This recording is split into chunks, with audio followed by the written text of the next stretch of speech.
What's going on, you guys? And welcome back. This is Timeout with uSTADIUM. I'm Brianna. We've got Nick and Frankie. We got our weekly deal here, you guys. We got a lot to talk about. We're gonna try to keep it under an hour. Let's see if we can do it. What do you guys think? No promises. Yeah, not no tonight. promises. Not after that Especially Yankees. with- Not after that Yankees loss. I got a lot on my mind. No. Especially with you two, no promises. Let's just get right into it because there's a lot, like I said, a lot to talk about. So in this draft, we might see something that we haven't seen before, and that is seeing 4 quarterbacks come off the board in a row. With, Trey Lance being in there somewhere. You could argue he's the 5th out of the 5. Where do you guys rank these quarterbacks in terms of, let's just go 1 through 5, best to not best? I don't want to be mean and say that they suck because they don't. So let's start off with that, and then we have a follow-up question afterwards. So, Nick, you're our draft expert here, so let's go with you first. That's debatable. Yeah. I think the consensus number 1 is Trevor Lawrence, right? I don't think really anybody, even if you're the homeristic Jet fan that you could possibly be, you can't put Zach Wilson above Trevor Lawrence. So Lawrence is hands down the number 1 guy in this class. Then I would go Zach Wilson number 2. I've had that since November. This isn't kind of just your pick of the week since his pro day was great. All these guys had pretty good and impressive pro days, even like a Kellen Mond did. Then I have Trey Lance 3, Justin Fields 4, Mac Jones rounding it out at 5. But I think all of these guys have that franchise quarterback potential, and all of these can change. They're all interchangeable depending on where they land, right? So if Justin Fields lands in San Francisco and Trevor Lawrence lands in Jacksonville, I would not be surprised if Justin Fields goes on to have a better career than Trevor Lawrence. So, but in a vacuum, coming out into this draft, I go Lawrence, Wilson, Lance, Fields, Mac Jones. Frankie, I sort of agree. I'm almost on that ship, Nick. I do think Trevor Lawrence is far away number 1 quarterback prospect in this draft. Don't need to get too much into it. Second, I have never had a tie ever in my life with rankings. Ever. I have never had a tie. No, I cannot pick one over the other. I was team Justin Fields forever. I was Fields over Wilson, but I will not lie. That Zach Wilson pro day was one of the most impressive things I've seen from a quarterback just on air, but it was so impressive. Just imagining Zach Wilson being able to get receivers the ball in space and being able to do it with such precision. His arm is so precise. He can get the ball in any spot, scrambling and running around at any point throughout the game and on a field. So I had to put Wilson with Fields, who was my original second. Fields was 2, but Wilson tied him. It's Trevor Lawrence, it's Zach Wilson and Justin Fields. Flip a coin for it. To me, they're equal as the number 2 prospect. And 4th I have is Trey Lance. I think he's a project quarterback. I think you need to work with him. He's not going to come in and start right away. He does remind me a little bit of Colin Kaepernick. So, by the way, shout outs to our boy Raj right there on his Twitter feed. That's our man right there. Yeah, he's watching Zach Wilson's pro day. He's not getting Zach Wilson though. That's for sure. My Jets are taking Zach Wilson. That's just gonna happen. And 5th I have is Mac Jones, Crack Jones. He's not Crack anymore. He's actually still Crack, I guess, because Crack's not good or high level. So yeah, he's Crack Jones still. Mac Jones is 5th. I've been looking at Mac Jones a bit. I didn't like the way he conducted himself during his pro day. I wasn't a big fan. Looking at the receivers he had and just going through some of his tape, not as big on him as I thought I'd be.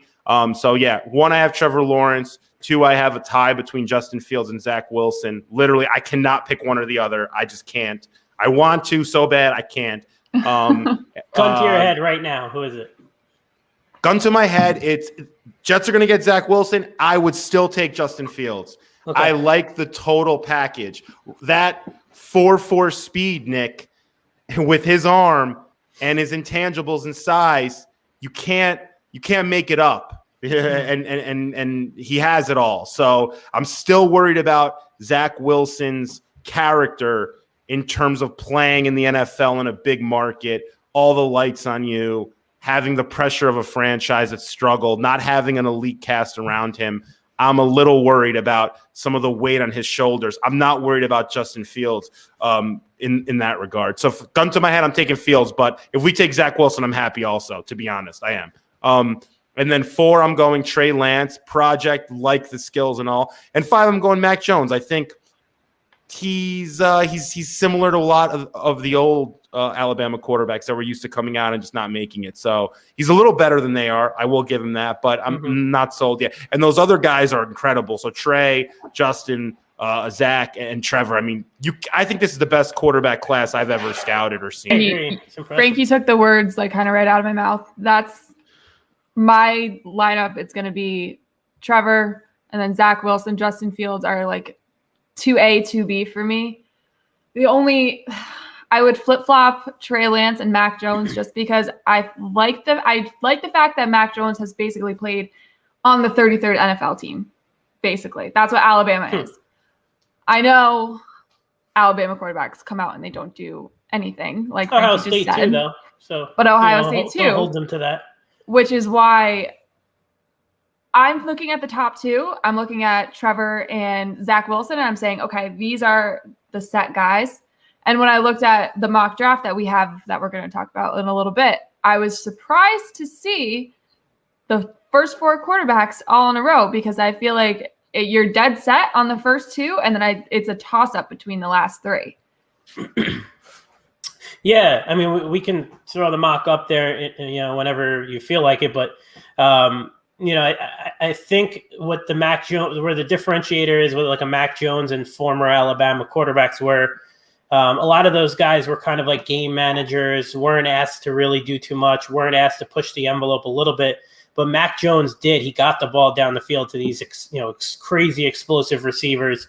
And the credit on Mac is that he's like a sponge. They said Saban said he's never had a quarterback who's picked up information and is able to not only, take it in, but also pass along to his teammates, to his offensive line, to his quarterback receivers. He's so smart as a quarterback with the arm. I know we saw a lot of overthrows, and there were those funny little clips of Shanahan and Belichick kind of laughing or, kind of making a smirk when some of those overthrows happen. But I mean, he's going to have to get used to some, he's going to go to the NFL probably and have worse receivers, on a team. Like if he goes to, let's say, maybe not Carolina because they have a decent receiver core, but if he goes to like New England, he's going to have a worse receiving core there than he did in Alabama. So he's going to have to get used to that timing and that speed, and that'll come obviously over time. Devonta wasn't really running his full route tree or his full speed at the pro day. So, the throws were a little bit off, but, don't sleep on Mac Jones in this class. I've said it, not only where he's going to go, but also as a prospect. I know a lot of people laugh at him because he's like the goofy looking kid. His shorts were like, Tom Brady-esque in 2000. So it was, it's not exactly like he's not flashy like these other guys, but he's definitely a really solid prospect. It depends on, where he lands. So I think that Patriot fit is interesting. Yeah, I will say this, though. Go ahead, Frank. Well, really quick, with Mac Jones, you cannot ignore the talent he had around him. I mean, sure. It's head and shoulders even above what Justin Fields had at Ohio State. It is. Mm-hmm. It's just you have to take that into account. I mean, this guy's playing with, as you're saying, or as Bree said, the 33rd NFL team. So you can't ignore that. I wish I could take credit for that too. I didn't come up with that. I'll be full disclosure. Who came up with it? I don't know. I think I heard like Dan Orlovsky say it or something like that. But he's from Connecticut too, so like we stick together when it comes to this stuff. All right, well, let's toss that mock draft back up because I have a couple things I want to talk about on it, and I want to hear your takes on it. So Nick, how about this? I'll let you run through it first, and then I've got like 3 or 4 bullet points that I just kind of want to discuss. So you take it away. So this is a little teaser of what we're going to drop on the app really soon. It's going to be our full NFL draft kit. Sure, probably after the show, maybe an hour or so after, you'll be able to get 3-round mocks, including the compensatory picks. You'll be able to get our top 200, our positional rankings, and a breakdown of every team, the moves they've made, positions that they need to fill in the draft, and also some prospects that you as a fan should pay attention to, whether that's a first-round guy or even later in the rounds in the draft. So the draft kit's awesome. Had some of our mega fans from each team contribute on there, so it's exciting. But let's just, for the sake of time and interest, I know a lot of people don't really care too much about as we go forward into the second, third, and fourth round. But for the first round, you see 4 quarterbacks go right away. And that 5th pick is crazy because I know the Bengals they need offensive line in the worst way. They need another weapon for Burrow, but they could benefit from a trade back too. If, let's say, Carolina is sitting there and they're shitting their pants because they think someone's going to jump them, a Denver or a Washington, to get a Mac Jones if he falls, that could be another trade up spot, and you could see 5 quarterbacks go in a row. I know it feels like we say that every big quarterback class, and it never happens. But this year, you're going to get quarterback 1, 2, 3. I think if it's not 99, if it's not 100%, it's 99 right now. And I'm leaning towards Trey Lance with the Niners because of the system fit and the ceiling. So I know, people, the hot thing is the Mac Jones right now to the Niners. I know we'll get into that a little bit. I'm leaning Lance right here. Then you see Fields falling to Atlanta, I think is a great, fit for them. That would be, and their new offense, their new head coach comes from the Titans, Arthur Jones. Very accurate passer. He's going to love the bootlegs, the play action passes. That's their offense there. They're going to probably need to get another running back eventually, though, because, Arthur Smith likes to, obviously, as you saw with Derrick Henry, run the ball. And then you see the Dolphins, doubling up on top offensive talents at 6 and 18 with Jamar Chase and Najee Harris. I mean, if they can come away with that, too, is going to have no excuses going into next year. Then Jalen Waddle to the Lions, another receiver for Detroit.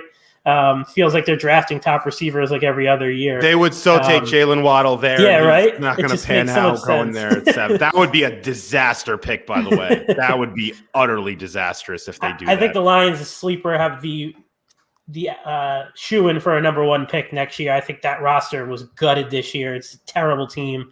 And Dan Campbell, I don't know. We'll see.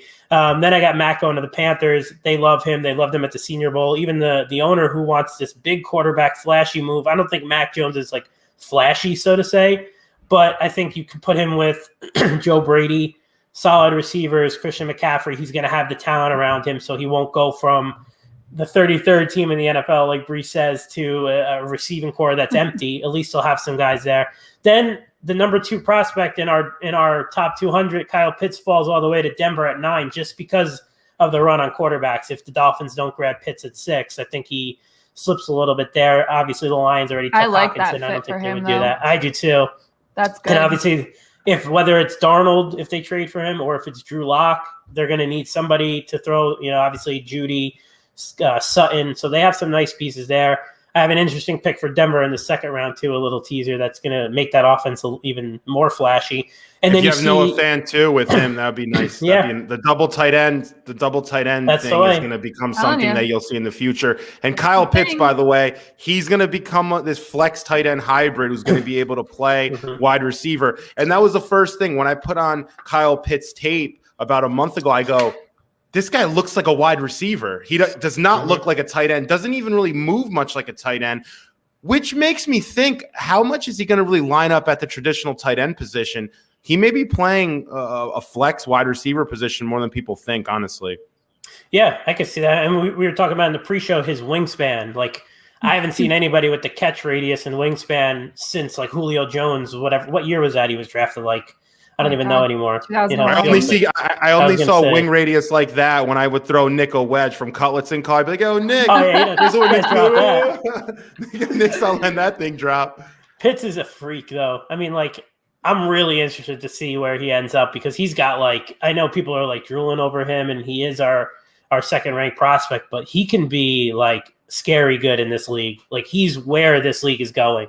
So he's probably the guy I'm most interested to see where he goes. Then you got to run on some corners here, Surtain and Horn, offensive tackles. But the kind of highlight of the draft here And between us three is number 15 with the Pats, not getting a quarterback, but ending up with the Heisman Trophy winner, Devonta Smith. I think he is going to fall a little just because of, again, Chase, Pitts, Waddle, the quarterbacks, these corners, the tackles. You're going to get a guy like Smith who people are a little worried about his frame.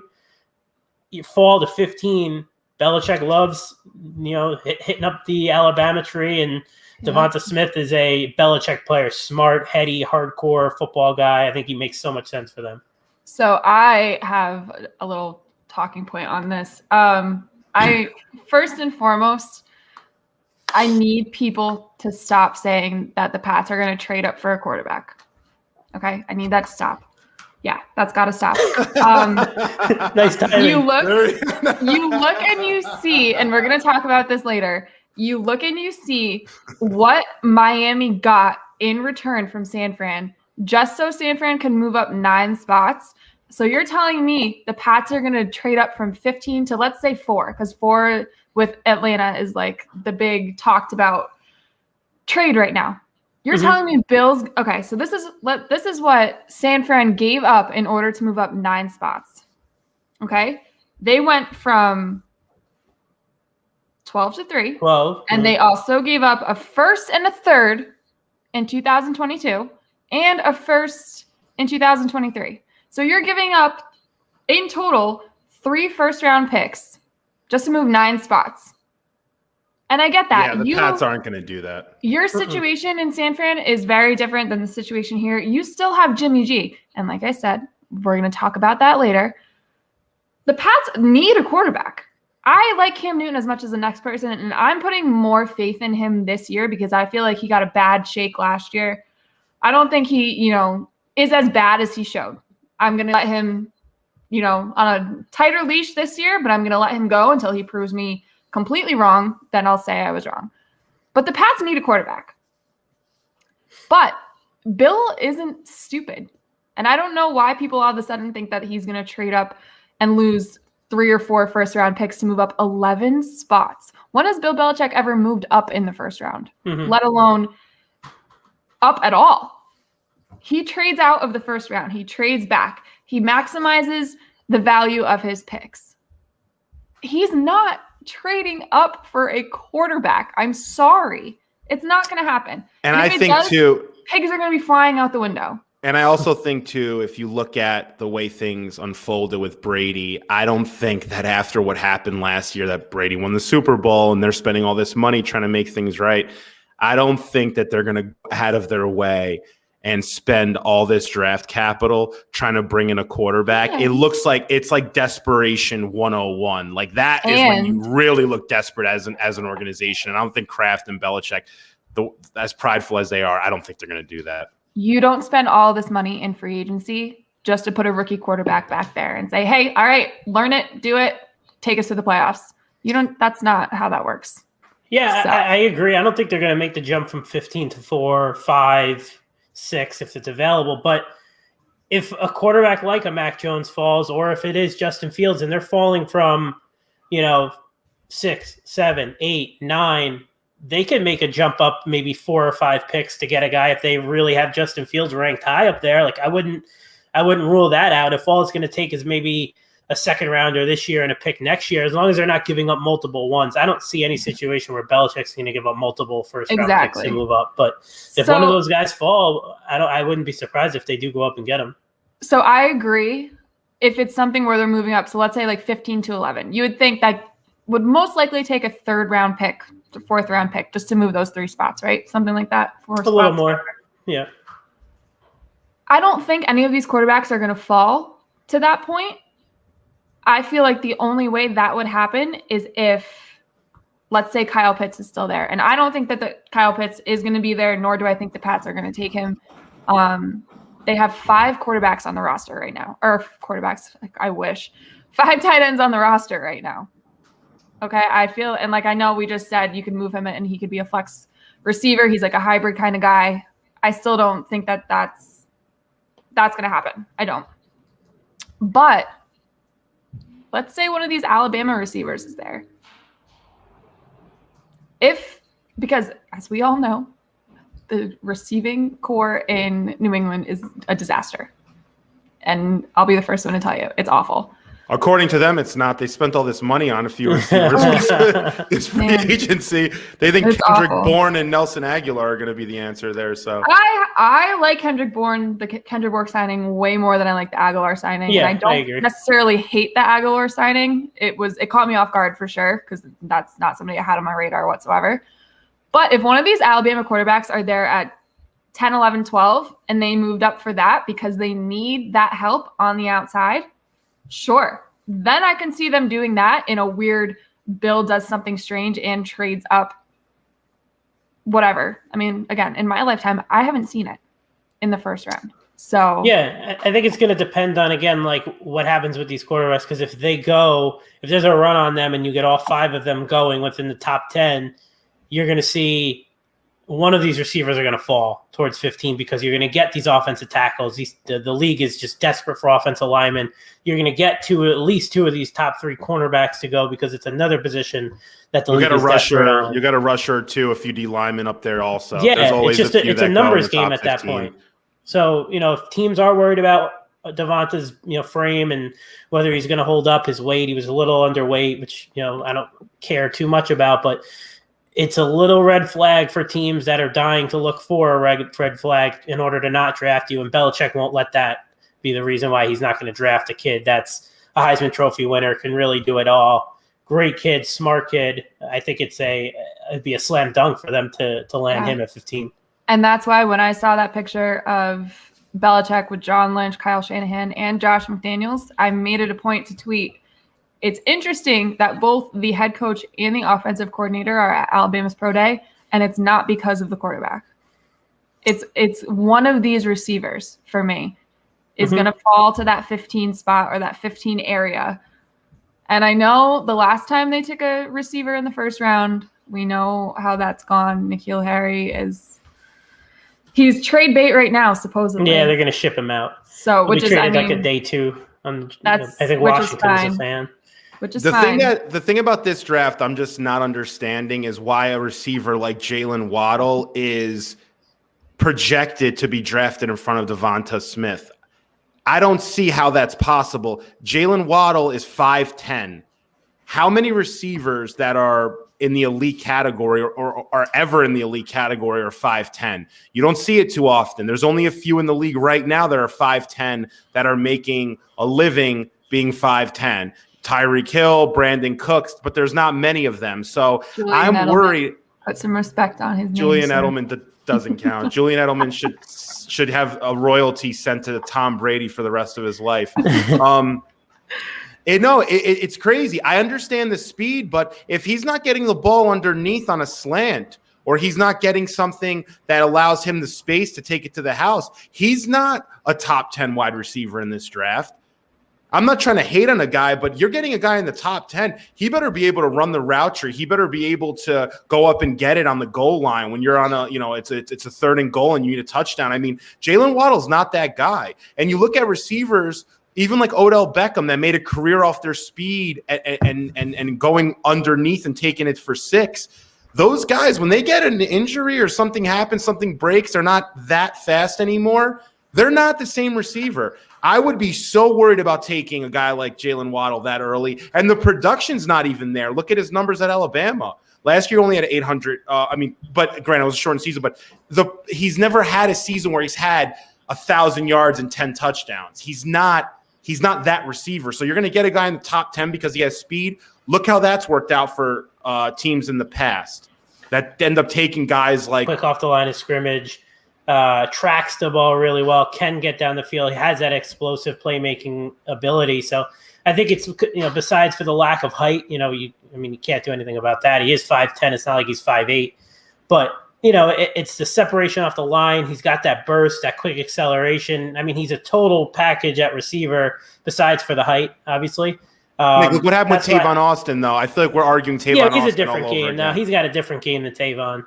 They're very Tavon's similar, Nick. Tavon's small in every aspect of it, though.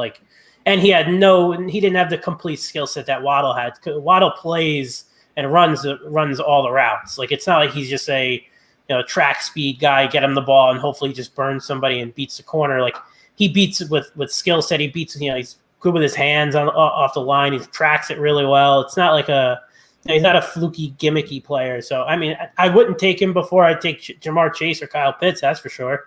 But I lean saying strong that hands he too. shouldn't go in the first round, but he's got to go with a quarterback that's going to get him the ball with room to operate, not to the Lions like you just had up there, and not to a team that doesn't have a quarterback that's able to get him the ball in the right spots.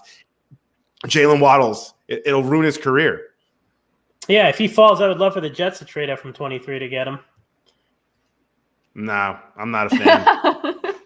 Jamar Chase now we're talking He business. ain't falling past Man, six. so We're talking business. We're talking Jamar that. Chase. We Yeah, need Jamar Chase in this biatch, not Waddle, please. If Miami ends up with Jamar Chase and Najee Harris, whew, Dolphin fans should love that mock. That's a little dangerous, I think. They could bring the Wildcat back. They don't need a quarterback. That's what they don't have do. one. That's for sure. Plus, Unless they gotta get Watson. They just signed Will Fuller. That would be. That's pretty. They already got. Oh, yeah. Good Madden. And I love Mike Gesicki too. Yeah, Mike Gesicki. Wildly underrated. Yeah, there were like rumors also about Devontae Parker getting traded during the draft, so that's something to watch for too, if they're able to get one of these receivers. I don't know. All right, let's segue back to this little Trey Lance at number 3 thing, because I want to get into the Jimmy G stuff, but I want to hear your reasoning as to why you think it would be better for them to, let's say, sit him for a year and then bring him up, and then whatever happens with Jimmy G. I mean, obviously we'll talk about that too, but yeah, that's under the assumption that Jimmy G is back, which I know, Bree, you've agreed with me. We've been saying all offseason until I see him suit up for the Niners week 1. I still think he's going to end up with the Pats. I don't know. I see it. But for me, Lance is the project probably with the highest ceiling of anybody besides for Lawrence in this draft, because we don't have much film on him. Didn't play at all last year, and he was playing at North Dakota State. Like, nobody watched them, to be honest, besides, Wentz put them on the map. People were watching guys like this play now, but he would bring a different element to a Shanahan offense that he's never had. He's coached guys like Matt Ryan, Kirk Cousins, obviously Jimmy G. These guys are statues back there. They don't have that element of speed, that element of moving around, making plays in the pocket. Cousins can move a little bit, and you saw him, play his best football under Shanahan.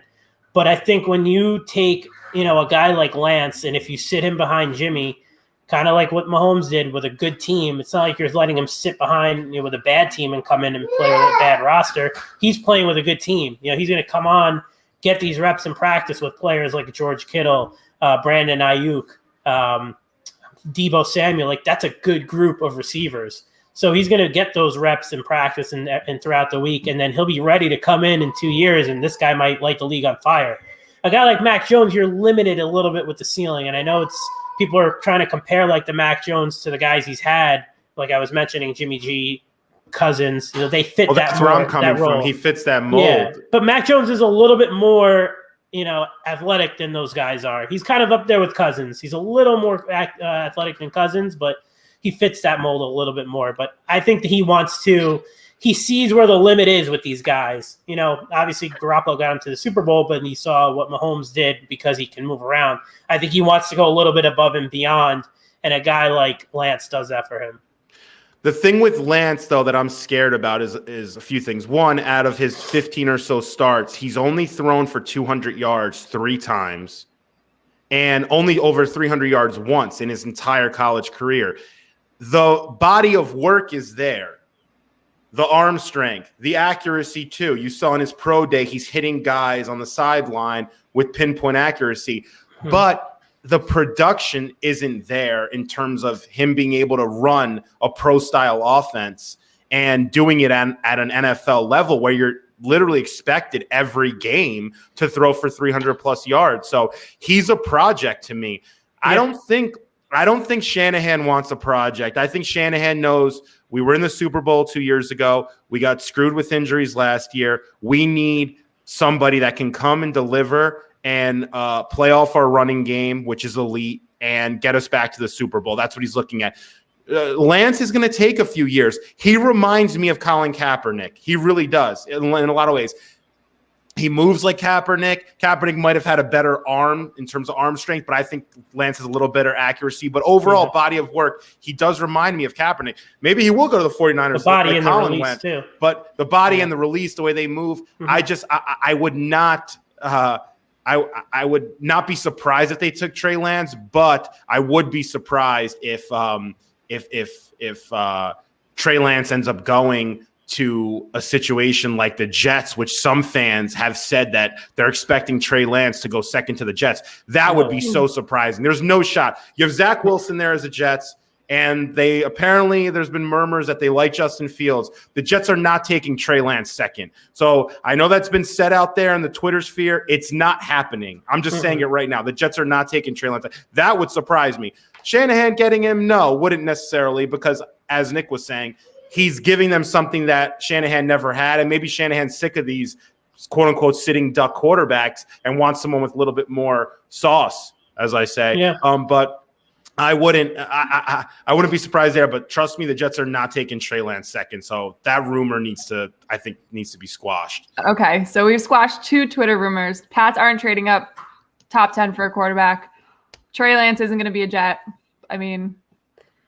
So now if you see them, if you watch the show and you continue to tweet these things and we yell at you, don't get mad at us because we told you to stop. The last time I said something that emphatically, I actually said that Juju Smith wouldn't be signing a 1-year deal with the Steelers. I agree with you. So I agree with you. Less than 24 hours later. It out. Like circling back though with this whole Jimmy G thing, because I think this has been interesting the last few weeks, the last week since the trades, the way this has developed. Kyle Shanahan and John Lynch are still adamant in saying Jimmy G's their guy. They still have faith in him. They do want to draft the quarterback of the future, but they have no plans of trading Jimmy. He's going to be the 49ers quarterback this year. My thinking is, because I don't think they're going to take Trey Lance. I'm 100% on the Mac Jones train for the 49ers. My thinking there is, why are you going to sit somebody like Mac Jones behind Jimmy for a year? If you trade up for him, you obviously think that he had the skill set to start. If you're moving up 9 spots to go get him, why are you going to sit him behind Jimmy for a year? Sure, maybe to learn the system. Jimmy's contract is a little iffy with all the guaranteed money and whatever, but it just doesn't. I'm not buying it. Like Nick and I have been saying for the last few weeks, until I see Jimmy out on the field during training camp or first game of the season, I don't think he's going to be a 49er this year. I don't necessarily think he's going to be a Patriot, but I feel like that's the best destination for him. And I think we all know how much Bill Belichick loves Jimmy Garoppolo. He almost traded Tom Brady to keep Jimmy Garoppolo. I mean, the conversation was there. I don't know. And the one weird thing about all of these comments from the GM and from the head coach, Kyle Shanahan said, when Jimmy's pissed off, he plays his best football. When has Jimmy ever been pissed off, first of all? I've never seen Jimmy Garoppolo angry on the field in his life. He's like very stoic on the field. He's got no emotions, which is why he fits in New England, I think. Yeah, but I think it's just the whole thing's so weird. I think what's happening is Belichick is they will move Garoppolo. They just don't want to move him for a 4th-round pick, which I'm probably guessing what Belichick is trying to get him for nothing, like a day 3 pick, right? Because he's going to take on the money.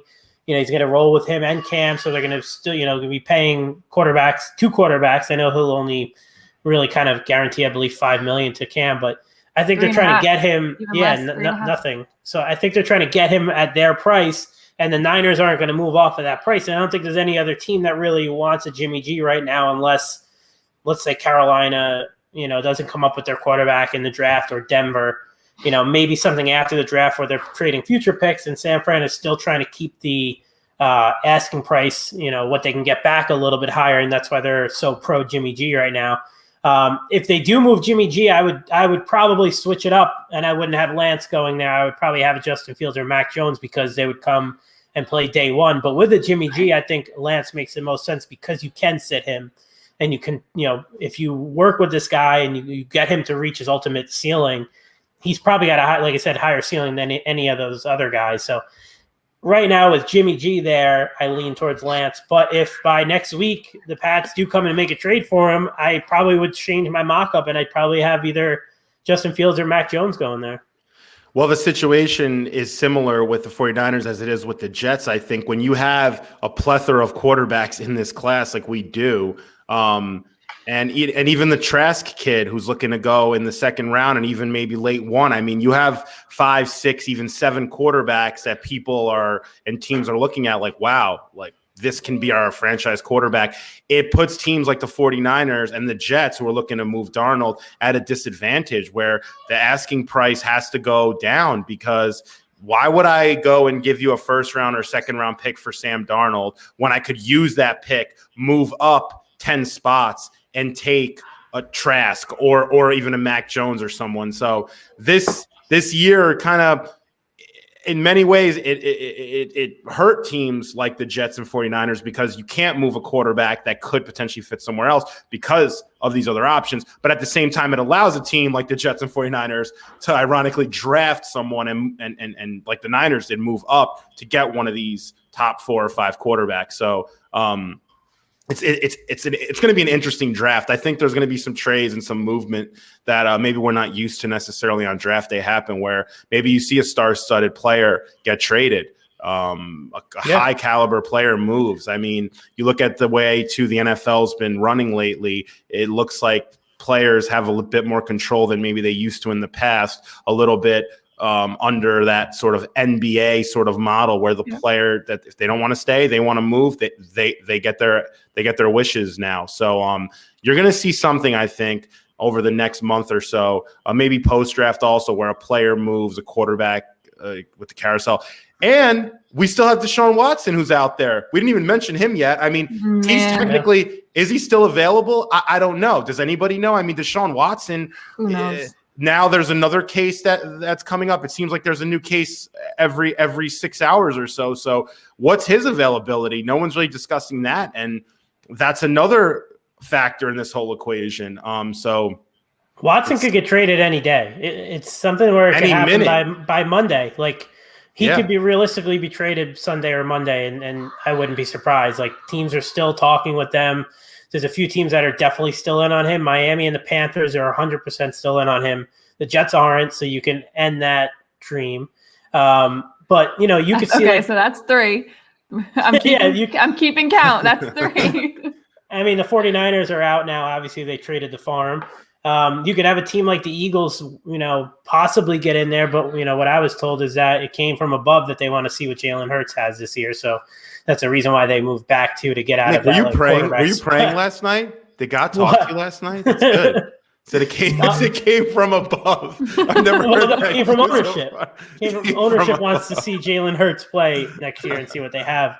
But if Watson doesn't get moved, they would definitely be one of the favorites for him in the offseason if Hurts doesn't play well. But it could be something like a day 2 trade for sure, like if Sam Darnold or Garoppolo, if Carolina or Washington or Chicago misses out on, you know, Mac Jones or somebody, and they're sitting there and they're like, Kyle Trask kind of sucks. I don't want Kyle Trask, and Kellen Mond is way too much of a project. Like, I'd rather take a guy like Darnold, who we had rated really high 2 years ago, give up a second round pick for him or you know, a conditional 2022 pick and go with him. I know I don't have to really kind of like develop him, so to say. He's already had 3 years of experience.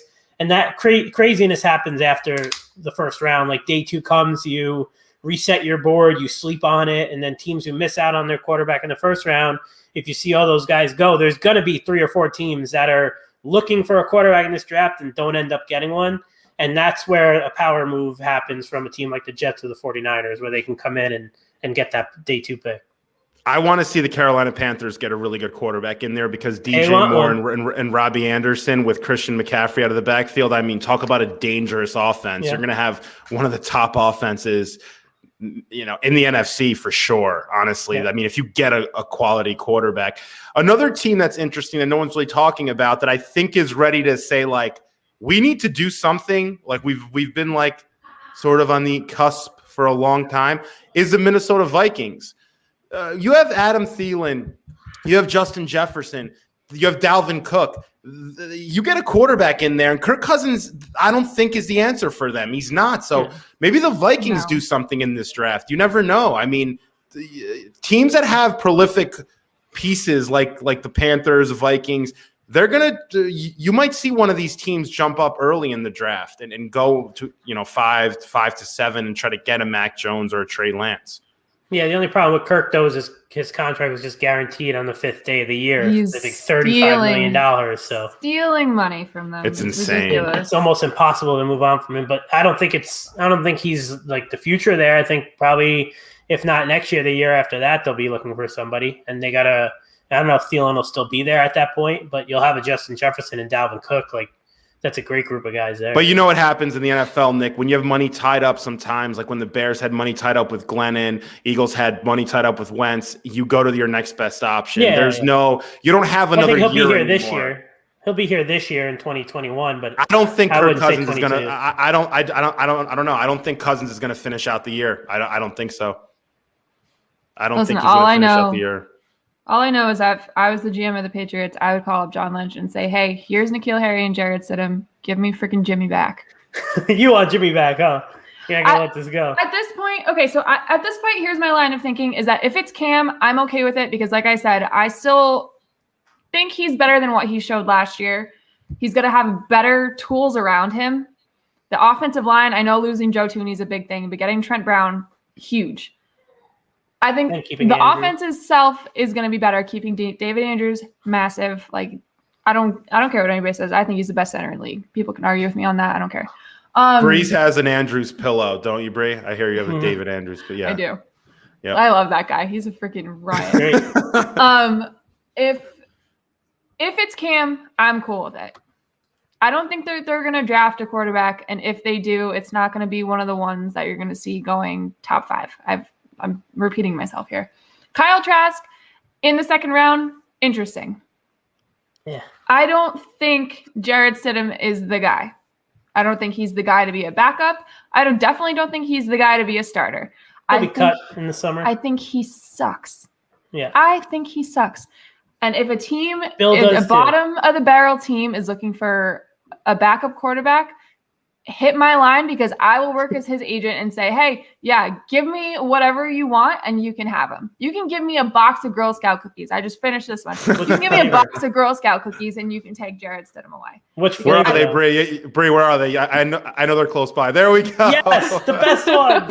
Wait, what are those called? Tag-alongs. What the hell's that tag-along? Peanut butter and chocolates. Chocolate and peanut butter. Are those like a new thing, tag-alongs? No. Oh my God, no.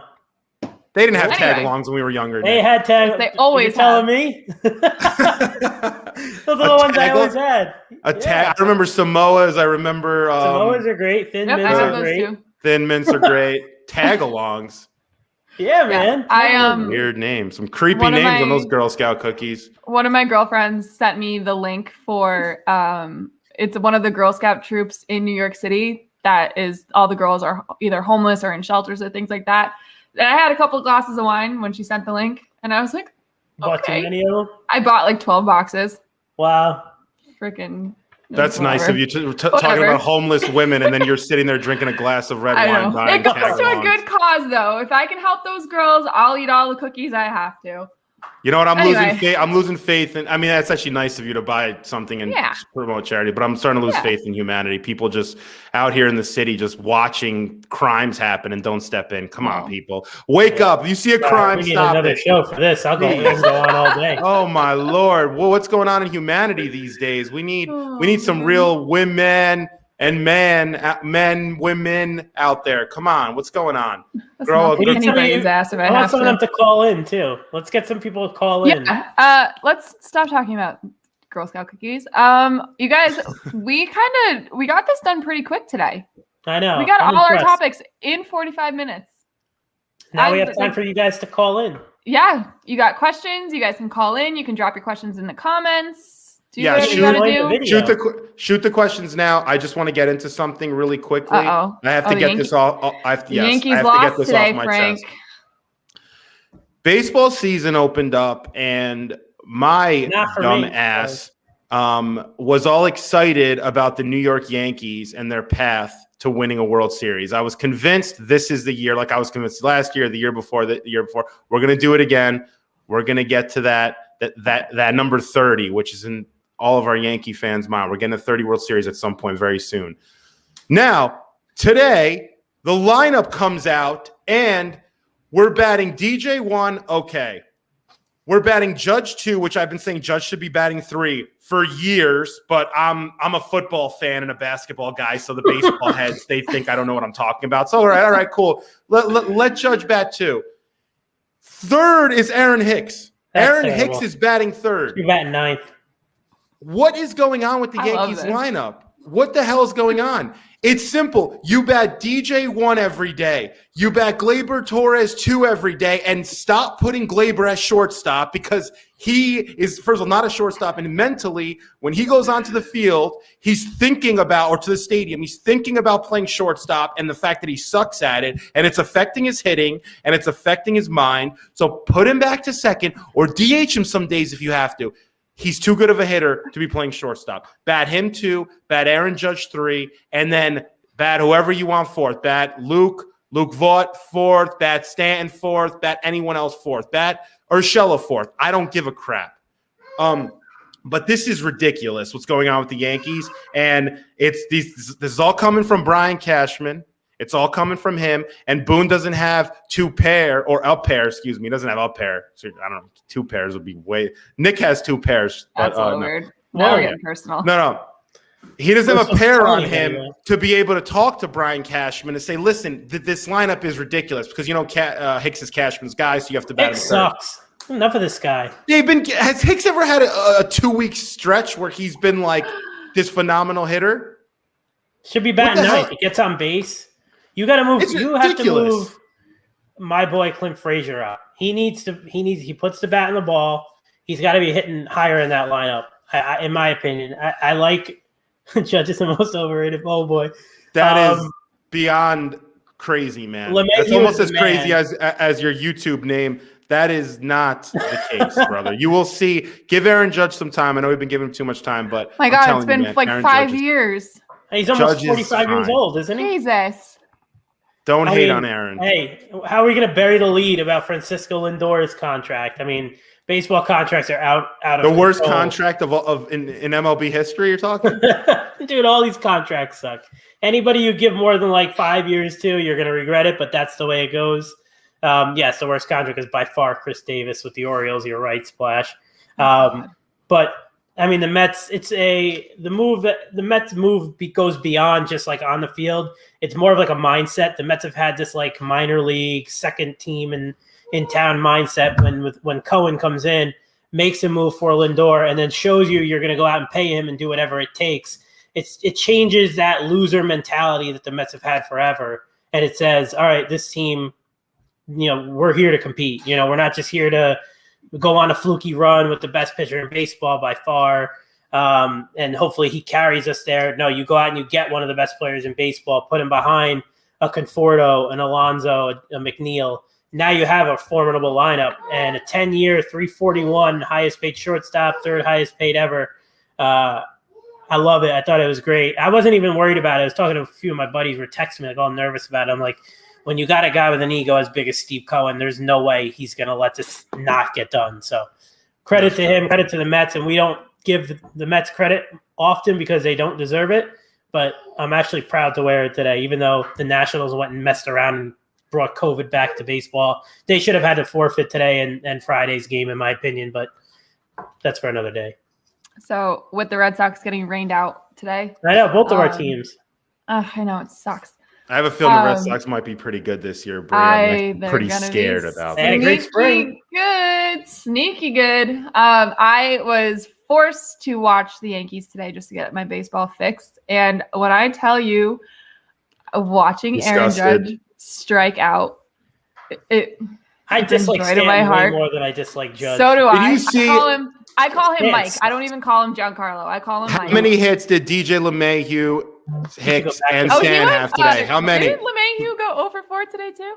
Our 1-hitter, our 3-hitter, and our 4-hitter had a whopping, You know how many hits? As many as you had, Bree, Nick, and me combined. Us three From had my as many hits as they did. couch. 0. Did I hear this right? Did they boo Giancarlo Stanton? I wouldn't be surprised. Did I hear 20% that capacity. They boo everyone at Yankee Stadium. You It's can't opening day. You haven't been able to go to a game in 18 months. You I come like back it. in and you boo. I agree. I like it too. They booed him from last year. It was a I'm carryover. so sick of you Yankee fans, man. We boo everybody. They're probably I know. booing because they've raised beer prices. Who knows where they're booing? It doesn't make a difference. The only thing that They matters gotta at the buy end of the Stanton day. out. Get him out of here. He's got to Stan go. was I've Stan been crushed in the booed at playoffs Yankee last Stadium year. before. Forget Stan's that guy. fine. Sucks. Stan's fine. It's the lineup. I'm telling everyone, it's the lineup. It doesn't make sense. This traditional thing that we have to have our 2-hitter be our on-base guy, and then our 3-hitter is like this, whatever. It just doesn't make sense. Go the traditional baseball way. Speedy guy 1, 2 is your hybrid guy, 3 is your top hitter, and then 4 is your home run hitter. That's it. Don't overthink this thing. They've been overthinking The it too analytics long. guys are going to come with pitchforks to your house tomorrow. Good. I'll give them my address. They can meet me. Analytics. Listen, I'll buy them a don't know if you 99 guys- slice of pizza. 99 I cent don't know slice if of you pizza guys like I got for lunch feel today. the same way. Analytics is ruining baseball for me. Ruining It's it. ruining a lot of things. And it's but it starting also to come helps. into football. Splash. Yeah, every Sorry, sport. Splash. Yeah, Splash is a big analytics guy. I know. You have It's teams just- though that it's have benefited so with annoying. analytics. Though I'm sure the Buccaneers have. I remember a Bay long time gets ago the World Series last year. we spoke with some people in the Bucks clubhouse, and they were getting heavily involved in analytics about 3 or 4 years Yeah. ago. So But that's that. Okay, so the Tampa Bay Rays, that's the exact point. They big on analytics, led them to the World Series. It also lost them the World Series. yeah, You don't small take market Blake teams Snell have out. to do it sometimes. You don't take Blake Snell out when he's rolling like that. I don't care how much he looks like he's Yeah. sick and I dying think there on the needs to be field. I think there needs to be needs to be like a middle ground here, because I believe in analytics, but I also believe in the eye test. I believe in what you know. With Frank saying Judge not batting 2, I have more of a problem with Hicks batting 3 and Stanton batting 4 than I do with Judge at 2. But I can see where he's coming from. So, but anyway, if we want to, do we have a caller on the line or anybody? We want to take one to wrap up? Got questions? Anybody? We do have a caller. So we Let's have a do it. caller. Is this we have a caller, Chris, I believe it is, who would like to talk about the San Francisco 49ers. Oh, Chris, okay. you are on I'm listening. Timeout with uSTADIUM, the best What's up, Chris? superfan show ever. What's up, Chris? It's Chris in the Upper East Side. What's going on? Oh, shit. Oh, Upper East Side Chris. What's up, brother? This is my bromie right here. What's up, dude?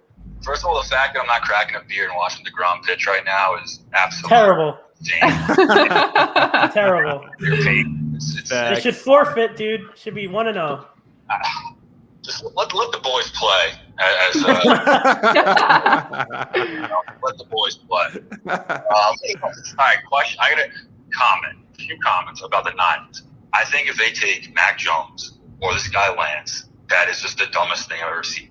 Like, how do you do that? Like Lance didn't even play last year, and you're gonna take him in the top. I think if Lance gets taken in the top 15, that's just crazy. I don't know how you do that. Like, I don't know, man. He's not like a Mahomes guy. Like, Mahomes was taken like 15th or something, and he sat for a year. Like, I don't think you can take a guy like that in the top 15. I think that's crazy. And then Mac Jones, the guy's throwing to wide open receivers, Devonta Smith or whatever, Waddle. Like, they're playing they're wide open. Like, you can't take a guy like that. It's got to be either Fields or Wilson.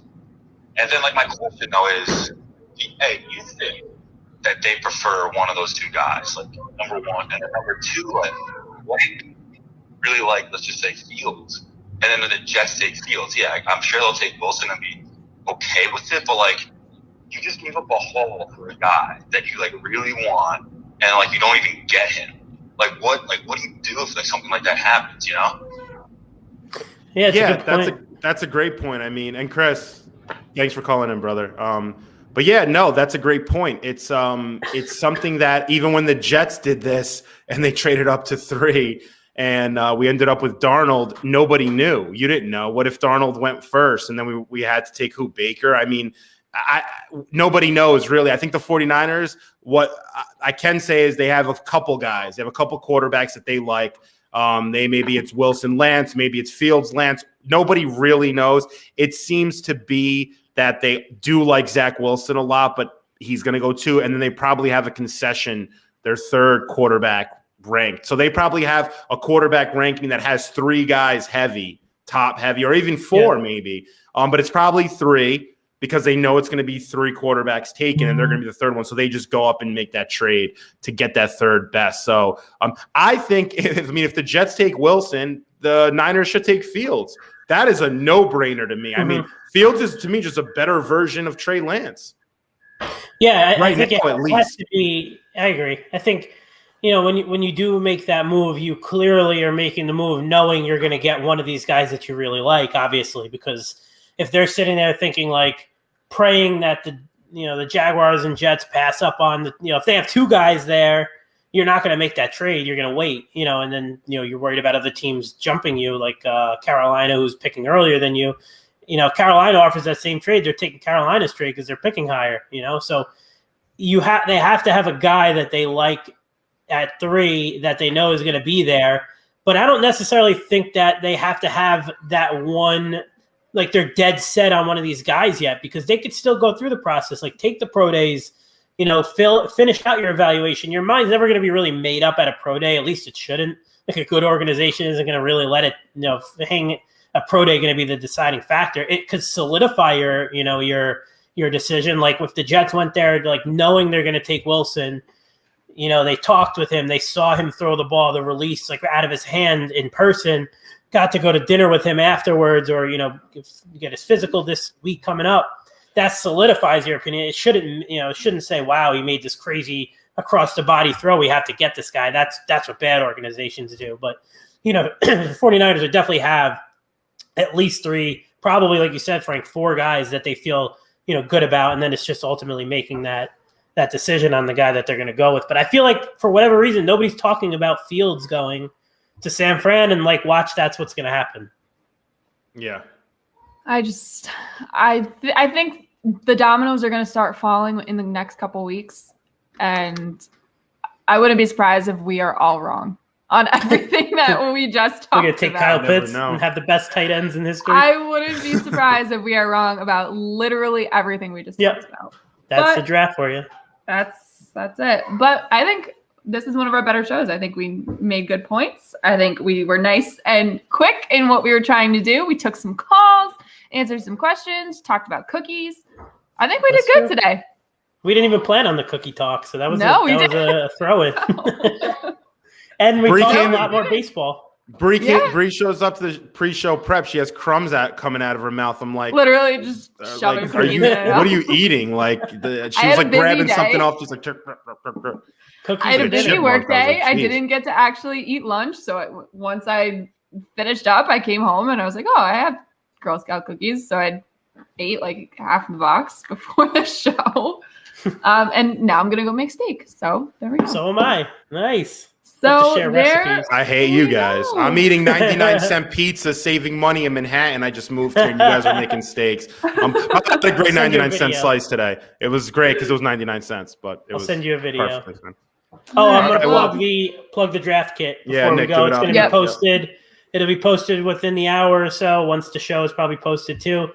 Top 200, which is crazy. It took me forever. 3-round mock. Break rankings by positions, breakdowns from every team's. I'm excited about it. Hopefully you guys it'll be on the app. You can get it, download it. It'll be in a PDF so you can kind of skim through it and keep it with you on draft day to start going through your big board. So definitely look out for that in the next coming hours. All right. With that being said, we will see you guys next week. Same time, same place. We'll have more baseball to talk about. I feel like hopefully the Mets play. Actually, I know, right? Same with the Red Sox. I have tickets next week if I don't get to go. Damn, you're getting tickets from everywhere. People are saving up for their college funds for their kids and they can't get tickets, and you're going games every week. Luckily, living in this area, I have a lot of friends whose families have season tickets. So pays to be the host of Timeout with the beneficiary of extra season tickets, which is awesome.